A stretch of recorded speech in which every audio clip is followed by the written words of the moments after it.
Hello, this is Amanda from Airman to Mom. I have a blog and I write about what's like to be a military spouse and military veteran and how it shapes my perspective. And this week I'm talking a little bit about comparison, but the backstory goes into leaving the military and how I got to where I am today. So let's get started.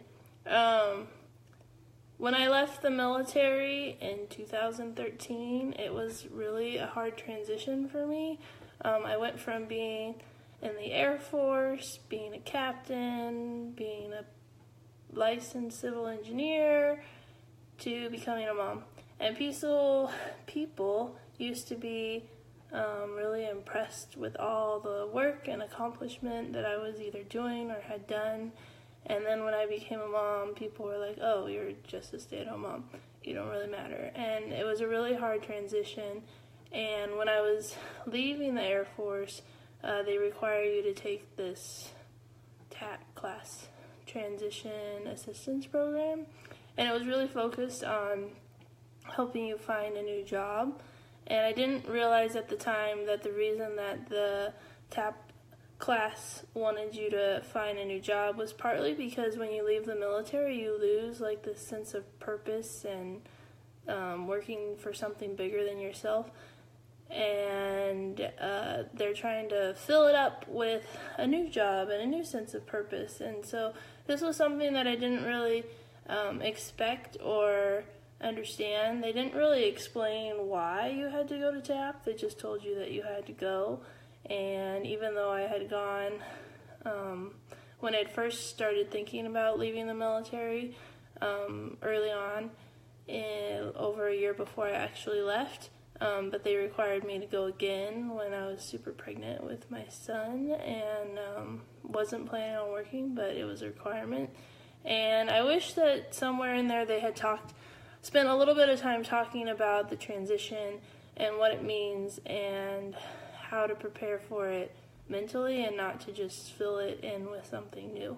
And so I left the military shortly after my son was born, and it was really hard to go from being a military officer to a stay-at-home mom, because I'd always had control over all parts of my life, or at least I felt like I had control. And with a brand new baby who didn't do what I thought he should be doing, according to what the book said and what I had read about and felt like I had practiced for, and so I felt like I was failing at motherhood and failing at life, and wondered why I had left the military to stay at home, and it was really hard. And I guess even though I'm happy with where I am today, sometimes when I see Facebook memories of my time in the military, or Facebook memories, like this past weekend, I got a Facebook memory that I got my professional engineering license this weekend, and I was like, oh, I remember when I used to be a professional engineer and how cool that was, and all the cool things that I was doing, projects for the Air Force, building roads and runways and all kinds of construction projects, and working on all this energy management and stuff for generals and other important things. And now I still have an important job, but sometimes it's hard to remember because the way that the world quantifies importance isn't quite the same as the reality of how important it is to do the work to be a mom. So through leaving the Air Force, staying at home, I figured out that I enjoyed writing.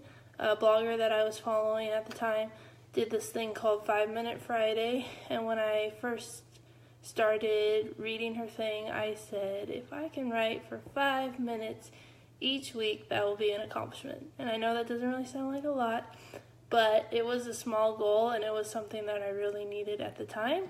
And I actually was able to do it, and the more that I wrote doing the 5 minute thing, the more that I wanted to write at other times, and so then I was able to start my blog.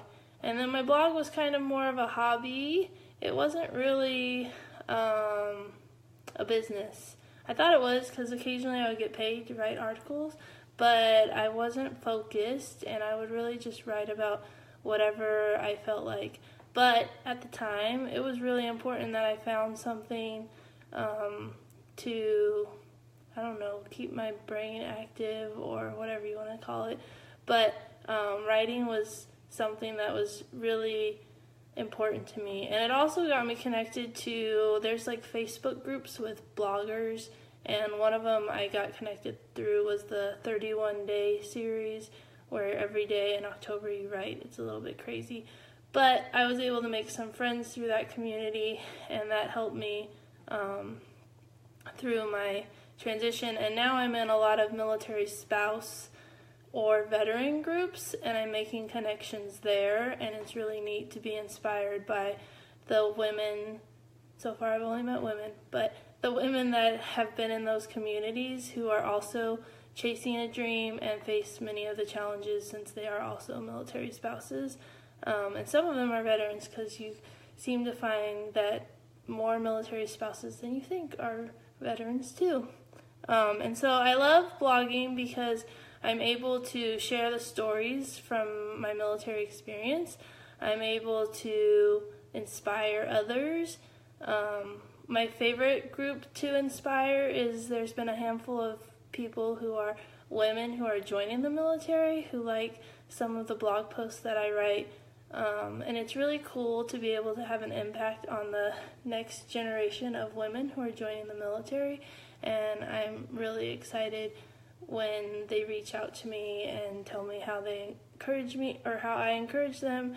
And they're an encouragement to me, because it's just really cool, because they're a group that I wanted to write to, but I didn't know how to. And then through just focusing on writing to my avatar, which is a military spouse and veteran, I'm able to reach them, and it's been really neat. Some of the hard parts of blogging, this is where it goes into don't let comparison steal your joy, is that I compare myself to other bloggers, and I feel like I haven't arrived, or I'm not doing enough, or I started all wrong because I was just doing it as a hobby.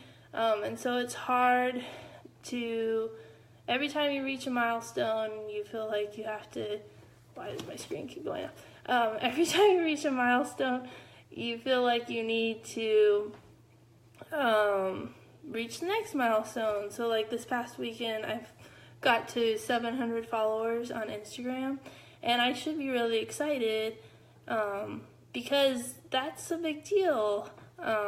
When I started Instagram a long time ago, my goal was to get to 100, and now I'm at 700, and the person who was trying to get to 100 would never have thought that I would actually get to 700, but for some reason I just feel like, oh, I gotta get to 1,000, and I know when I get to 1,000 I'll probably be like, oh, I gotta get to the next number, comparing myself to other bloggers instead of celebrating where I am now, which I am really excited because my blogging numbers are going up, and that's nice because for a long time they were not going anywhere. And so and the last thing is blogging is a lot of hard work, but I have been learning that the hard work pays off, especially when you use the marketing tools that are out there. And I've been learning a lot about marketing and all this other stuff that I didn't really want to know about, but now I do. And so it's been an interesting journey to switch from Air Force captain, civil engineer, to small business owner, blogger, writer, Amanda. And I'm excited about where it's going, and I'm excited to see what comes in the next year. And so I wanted to ask if you are comparing yourself or your life to someone else's circumstances, or I guess my question is, are you comparing your life to someone else's or their circumstances, and how is that comparison stealing your joy?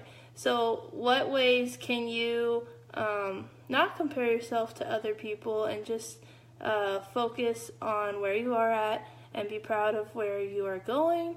And yeah, so don't let the comparison steal your joy. Stay focused on where you're at in your journey and keep up the hard work.